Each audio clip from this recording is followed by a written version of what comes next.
শান্তি। Good morning, সবাইকে নমস্কার জানাই।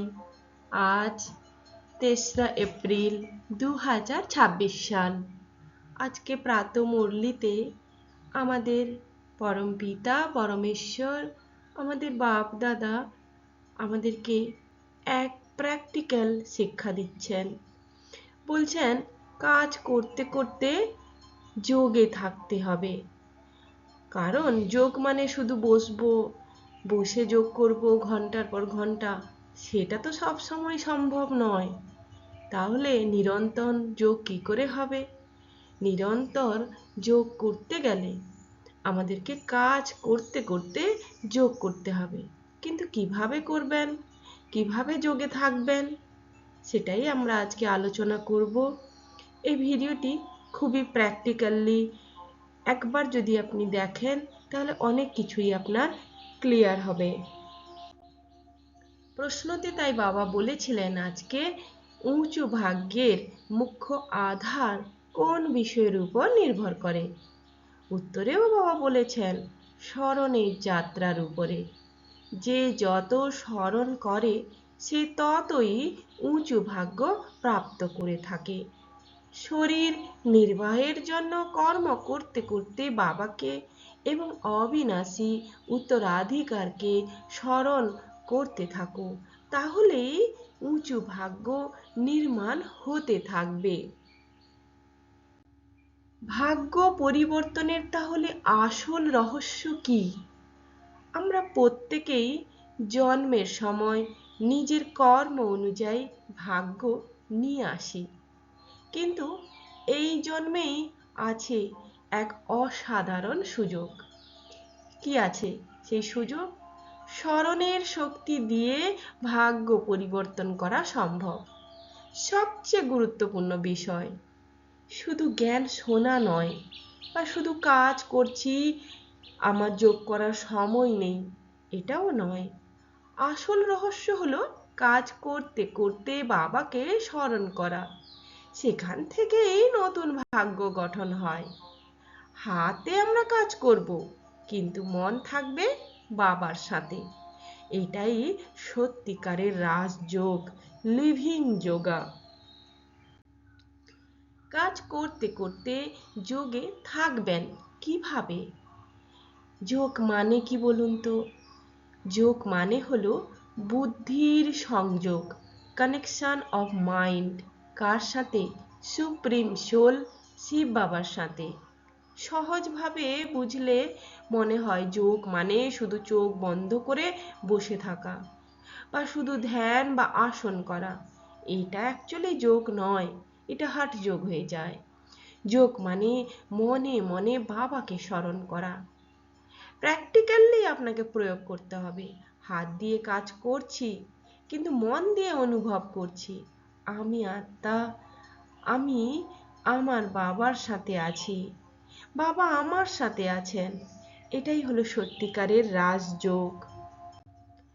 কাজের সময় কিভাবে বুদ্ধিকে বাবার সাথে যুক্ত রাখবেন জানেন কি? কাজ করতে করতে যোগী হওয়া যায়, যাকে গীতাতেও কর্মযোগ কথা বলেছে। এটা শিখে গেলে পুরো দিনটাই যোগময় হয়েও যায়। কাজ শুরু করার আগে কানেকশন সেট করুন। যেমন আমরা কোনো ইলেকট্রনিক ডিভাইস কাজ শুরু করার আগে তাকে আমরা প্লাগের সাথে লাগাই, বা অন্যান্য কানেকশন যদি থাকে সেগুলো আমরা সেট করি। তাই আমাদের যে কোনো কাজ শুরু করার আগে 1 মিনিট থেমে মনে মনে বলুন আমি আত্মা, শিব বাবা আমার সাথে আছেন, আমি জ্ঞানী আত্মা। এতে আপনার মন শুরু থেকেই সঠিকভাবে সেট হয়ে যায়। তারপর কাজকে সেবায় রূপান্তর করুন। নিজের কাজকে এভাবে ভাবুন, আমি নিজের জন্য নয়, বাবার সেবায় আমি কাজ করছি। এই কাজও ঈশ্বরীয় কাজ, সে যে কোনো কাজ হতে পারে। তখন কাজ এবং যোগ দুটোই হয়ে যায়। ভেতরের কথা, ইনার ডায়লগ পরিবর্তন করুন। আমি করছি, এতে ভীষণ আমি বোধ অহংকার জন্ম দেয় এবং আমাদের স্ট্রেস ডিপ্রেশন শুরু হয়। বাবা করাচ্ছেন, আমি একা নই, বাবা আমার সাথে আছেন। এই চিন্তাই বুদ্ধিকে বাবার সাথে যুক্ত রাখে। ছোট ছোট স্মরণে বিরতি, যাকে আমাদের ট্রাফিক কন্ট্রোল বলা হয়। প্রতি 1-2 ঘন্টা অন্তর 30 সেকেন্ড থামুন, বাবাকে স্মরণ করে নিন। এতে বুদ্ধি আবার চার্জ হয়ে যায়। ভিজুয়ালাইজেশন ব্যবহার করুন, মনে মনে অনুভব করুন উপর থেকে আলোর শক্তি আসছে, বাবা আমাকে শক্তি দিচ্ছেন। এতে আপনার যোগ আরো গভীর হবে। আত্ম অভিমানী বজায় রাখুন, অর্থাৎ সবসময় মনে রাখুন আমি আত্মা, এই দেহ ক্ষণস্থায়ী, এই দেহের আমি মালিক। এতে মন বিচলিত হয় না, সহজে যোগ থাকে। কাজের মাঝে নাম জপ করা, মনে মনে বারবার বলুন বাবা, প্যারে বাবা, ভোলে বাবা, মেরা বাবা, শিব বাবা। এতে অটোমেটিক স্মরণ চালু হতে থাকে। হাতে কাজে মন বাবার সাথে, হাত তো কাজ করবেই, কাজ বিনা কি করে জীবন চলবে, আর মন থাকবে বাবার সাথে। স্মরণের যাত্রা কিভাবে স্বাভাবিক অভ্যাস বানাবেন। স্মরণের যাত্রাটা আপনার রেগুলারিটিতে মেনটেন করবে।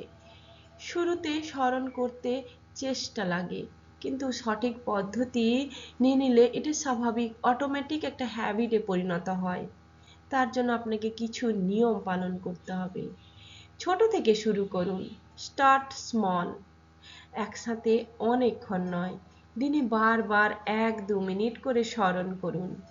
সকালে উঠেই, কাজের মাঝেই, ঘুমানোর আগেই ছোট ছোট প্র্যাকটিস বড় অভ্যেস তৈরি হয়। সব সময় মনে রাখুন যে আমাকে কি হতে হবে, আমি কে। নির্দিষ্ট সময় ঠিক করুন, কনসিস্টেন্সি বজায় রাখুন। প্রতিদিন একই সময়ে স্মরণ করুন। সকালে 5টা থেকে 6টার মধ্যে বা 4টা থেকে 5টার মধ্যে ঘুম থেকে উঠুন। রাত্রে ঘুমানোর আগে স্মরণ করুন।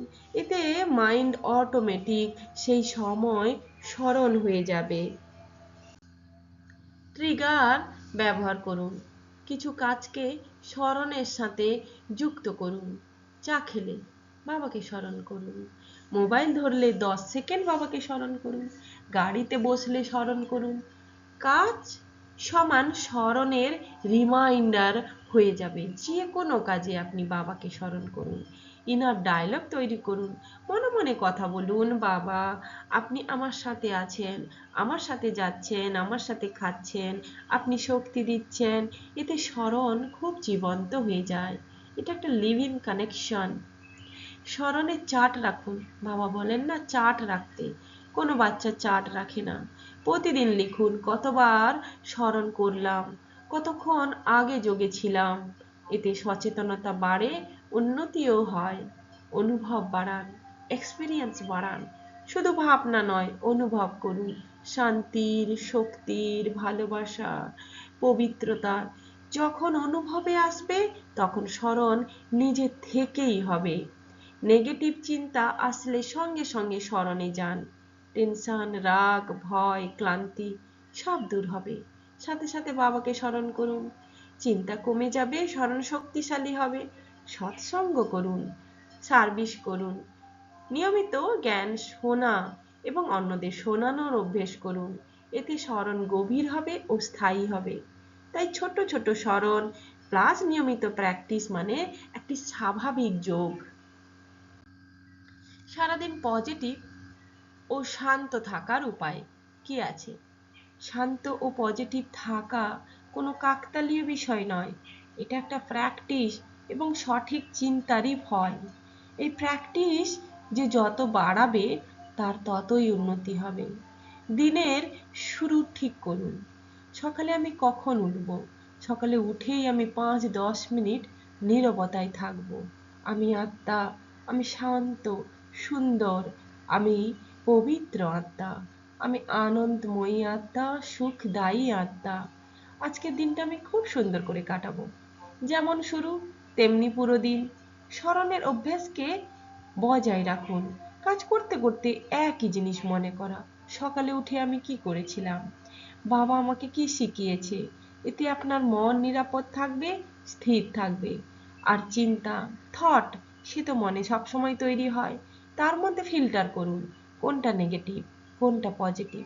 নেগেটিভগুলোকে পজিটিভে কনভার্ট করুন। যা হয়েছে ভালো হয়েছে, এই ভালোর মধ্যে কিছু শিক্ষা নেওয়ার চেষ্টা করুন।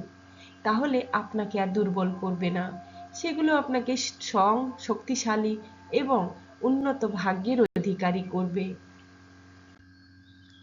কম বলুন, মিষ্টি বলুন। বেশি কথা, বেশি অশান্তি। কম কথা, মধুর কথা, শান্তি। এমন ভাবে বলুন যেন মতির মতো কথা হয়, মুখ থেকে জ্ঞান রত্ন মতি নির্গত হচ্ছে। পরিস্থিতিকে অ্যাকসেপ্ট করুন। সব কিছু নিজের মতো হবে না, কারণ পৃথিবী সব কি আমার নিয়ন্ত্রণে চলবে? একদমই নয়। তাই অ্যাকসেপ্টেন্স মানে শান্তি, আর রিজেক্ট মানেই হচ্ছে টেনশন। তাই মনে রাখুন, যা হচ্ছে ভালোই হচ্ছে। নিজের উপরে নজর রাখুন, সেলফ চেকিং। দিনে 2 থেকে 3 বার নিজেকে জিজ্ঞাসা করুন, আমি সকালে কি প্র্যাকটিস করেছিলাম, এখন সারাদিন আমি সেই রূপে আছি তো? আমি শান্ত আছি? আমার চিন্তা কেমন অবস্থায় রয়েছে? এর সাথে সাথে নিজেকে ঠিক করা যায়। তুলনা করা বন্ধ করুন। অন্যের সাথে তুলনা করা, নিজের উন্নতি দেখুন। নিজের উন্নতি হলেই আপনার সব কিছু শান্তি হয়ে যাবে। কৃতজ্ঞতা, গ্র্যাটিটিউড প্র্যাকটিস করুন। প্রতিদিন 3টি জিনিস ভাবুন যার জন্য কৃতজ্ঞ। এতে মন স্বয়ংক্রিয়ভাবে পজিটিভ হয়। কৃতজ্ঞতা দান করুন, কৃতজ্ঞতা জানান। নেগেটিভ মানুষ থেকে দূরত্ব রাখুন। যাদের কথা ভাইব্রেশন খারাপ, তাদের থেকে মানসিক দূরত্ব রাখুন। রাতে ক্লিন আপ করুন ঘুমানোর আগে। সারাদিনের ভুল বাবাকে সমর্পণ করুন। ভালো চিন্তা নিয়ে ঘুমান। পরের দিন ফ্রেশ হয়ে যাবে সব। ফ্রেশ দিন শুরু করুন। তাহলে মাস্টার কি হলো? চিন্তা ঠিক, সমান মন শান্ত এবং জীবন সুন্দর।